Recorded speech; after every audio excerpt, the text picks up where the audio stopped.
Hello, hello! Mag-day in my life vlog muna tayo. Ano nga ba yung mga ginawa nyo nung nakaraang weekend? Kami nga nung Saturday ay medyo madaming ganap. Actually, si Carlo talaga ang napaka-busy nung nakaraang Saturday. Most of the time nga ay Saturday kami nag-grocery at magkasama nga kami niya ni Carlo na namamalengke. Pero nung Saturday kasi ay may OT siya so kinakailangan niyang pumunta sa work. 4 hours lang naman ang OT niya and after nga niyan ay dediretso na siyang uwi ng bahay. Sakto lunchtime kaya kinakailangan ko talagang magluto ng pagkain para naman pag uwi niya ay may makakain siya. Pag uwi niya kasi ay kakain lang siya ng lunch at aalis ulit siya dahil may meeting sila sa kinabibilangan niyang organization dito sa New Zealand. Nakakatuwa nga nung pag-grocery ko nung dumaan ako sa Taiping Asian Supermarket dito sa Flatbush ay meron na silang tinitindang kangkong. Medyo pricey pa nga siya dahil yung isang tali ay binibenta nila ng $6.99. Para magka-idea kayo kung how much niyan sa Philippine peso, nasa 238 pesos yung isang tali ng kangkong. Medyo mahal pa talaga siya. Dahil nga paborito namin ng kangkong, lalong-lalo na si Clay, ay bumili ako ng isang tali at i-stir fry ko lang nga Very healthy din kasi ang kangkong, kaya naman pag available ito sa supermarket, ay bumibili talaga ako. Mamaya naman, after ng meeting ni Carlos sa org niya, ay pupunta naman kami sa Papakura dahil may invite kami for a housewarming party dahil nakabili na ng bahay yung kaibigan namin. Bumili din nga ako ng snapper dahil piprituhin ko yan. Favorite kasi ni Clay na i-partner yung stir fry na kangkong sa fried snapper. Bago ko nga pala makalimutan, hello pala sa isang kababayan natin na nag-hi sa akin dyan sa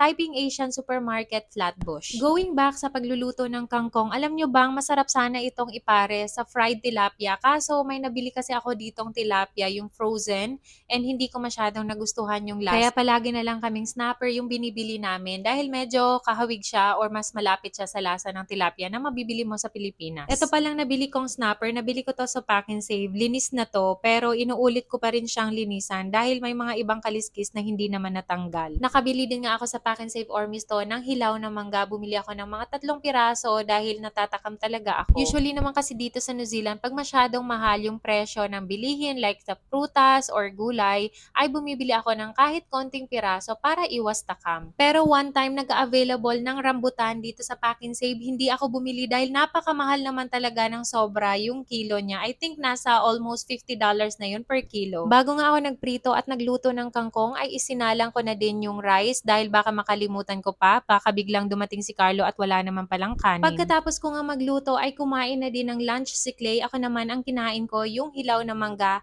at tinirhan ko nga ng majority ng mangga para kay Carlo dahil paborito din kasi ni Carlo ang hilaw na mangga. Then after that ay nag-bake ako ng chocolate crinkles dahil mabentang mabenta talaga ang gawa kong chocolate crinkles sa mga handaan. So I hope nag-enjoy kayo sa vlog natin for today. See you again next vlog. Thank you for watching. Bye!